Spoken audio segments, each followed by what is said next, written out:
Welcome to the third in a series of videos covering health and safety here at Unix Line Pte Limited and TM Ship Management Co Limited. In this video, we'll be looking at enclosed space entry and rescue from a space. Enclosed space refers to a space which has any of the following characteristics: limited openings for entry and exit, inadequate ventilation, is not intended as a workspace. You can find a list of enclosed spaces for your vessel near the muster list. The risks associated with enclosed spaces are not immediately obvious, but the potential hazards are much higher than you think. Here are the most common errors of judgment which happen in enclosed space accidents.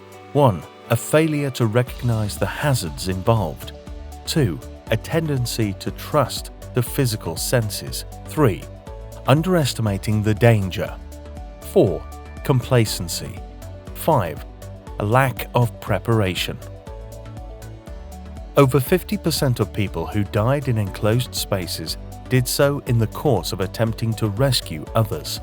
Unfortunately, instinct takes over from the experience and training in the rush to save their colleagues. The hazards associated with enclosed spaces are often underestimated. Here are the 4 main hazards you need to consider. 1. Hazardous atmosphere. 2. Hazardous configurations. 3. Hazardous due to changing conditions. 4. Engulfment hazards. A hazardous atmosphere means the airspace is unsuitable for humans. This could be due to a lack of oxygen or too much oxygen, the presence of toxic gases or liquids, a flammable atmosphere, very hot or very cold temperatures, dust contamination, or the lack of free-flowing air. A complete lack of oxygen is the most dangerous hazard, as humans can only survive 4 to 5 minutes without oxygen. Oxygen levels can also be depleted by chemical reactions, rusty metal, drying paint, and biological action, such as decomposing matter. The presence of carbon monoxide and other gases in the space will also deplete oxygen levels. If the space lacks a source of fresh air, even the act of breathing will cause oxygen levels to drop. Toxic or flammable gases and liquids can remain in an enclosed space if it hasn't been properly decontaminated, creating an invisible hazard. These might be residual fumes from the last cargo load, or perhaps it's leaking from an adjacent space. Gases can also be generated by certain work activities, such as welding. Hazardous configurations refer to hazards created by the structure of the enclosed space itself. There could be slick or wet surfaces, including slippery ladders, very narrow openings that make emergency evacuation difficult, a risk of falling from unguarded heights, complex structures that make lighting difficult, spaces that are difficult to clean safely, risk of objects falling from overhead openings. Hazards due to changing conditions include the risk that rising or falling temperatures will make work in the enclosed space unsustainable. Changing conditions can also relate to external factors.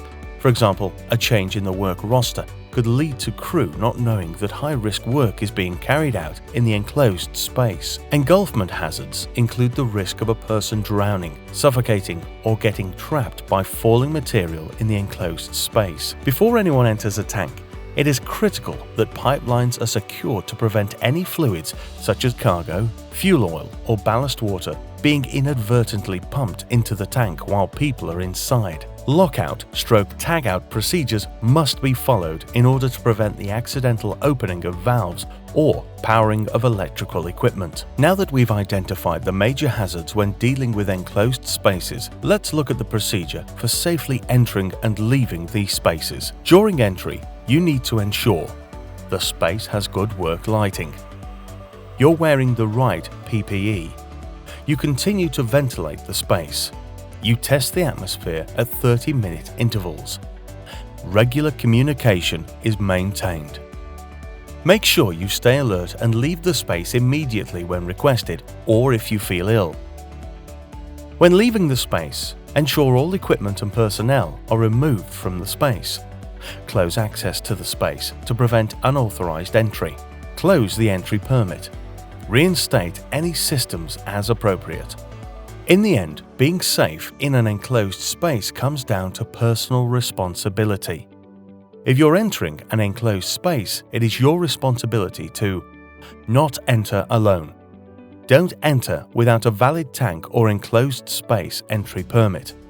Ensure that the space has been adequately ventilated, isolated, emptied, and made safe for entry. Use the appropriate PPE. Immediately exit a space, without question if requested by the attendant, no matter what the reason. Follow all safety rules and procedures that apply to the job. Be familiar with the work to be performed and the procedures that apply to the job. Some enclosed spaces are difficult to ventilate. Enclosed spaces with a compartmental structure, such as double hull and double bottom tanks, are more difficult to ventilate than conventional tanks. They require particular care when monitoring the tank atmosphere. Entry into these spaces should be undertaken with extreme caution.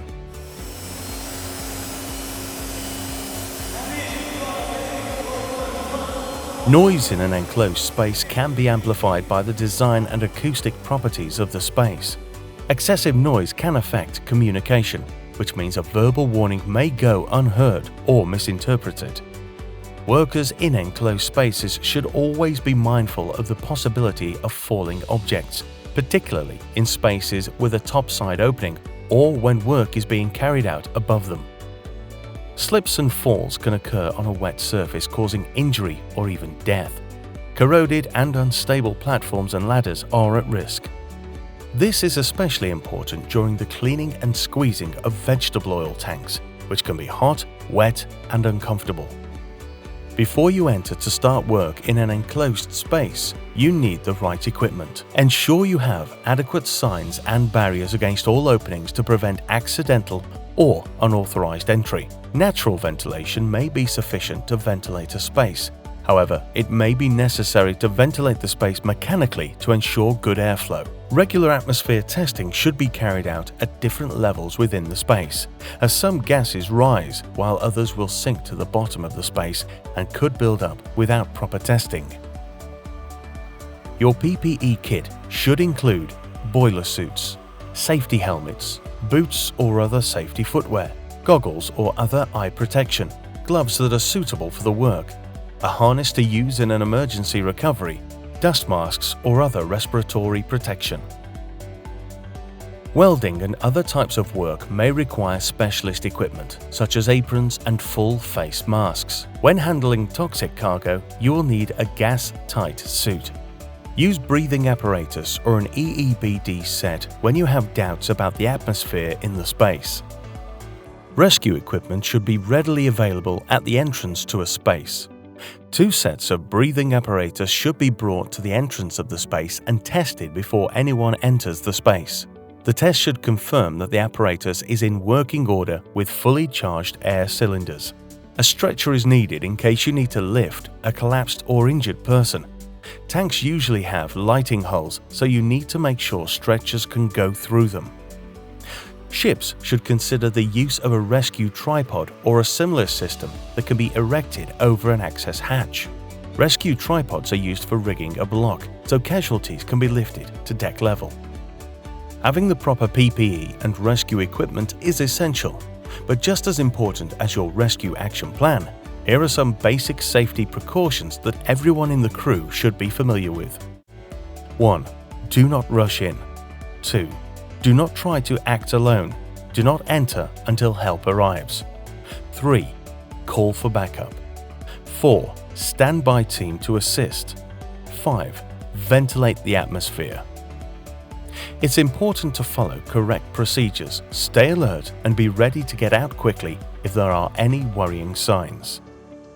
When carrying out a casualty assessment, remember, approach with care. Don't become a casualty too. If the atmosphere is safe, begin primary assessment. If the atmosphere is unsafe, remove the casualty immediately. Any work being carried out in an enclosed space needs a proper risk assessment first, before anyone enters. This risk assessment needs to identify all possible hazards posed by the intended work, including ventilation. Is it adequate? temperature and heat exhaustion risks, slip, trip and fall hazards, lighting quality. You should also take into account the general health of your crew, their abilities, experience, and whether they require supervision. One of the more demanding tasks required of our crews at Unix Line is cargo tank sweeping and squeezing. To remove the final traces of the cargo, workers need to be well aware of the potential dangers of oxygen deficiency and cargo-generated vapors. Atmosphere and temperature tests must be carried out before anyone enters these cargo tanks. Personal gas detectors are available, as well as appropriate PPE kit. This video is just an introduction to the hazards of working in enclosed spaces.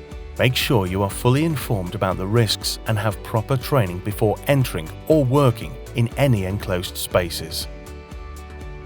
Thank you for watching this video, and remember, watch out for your fellow crew and stay safe.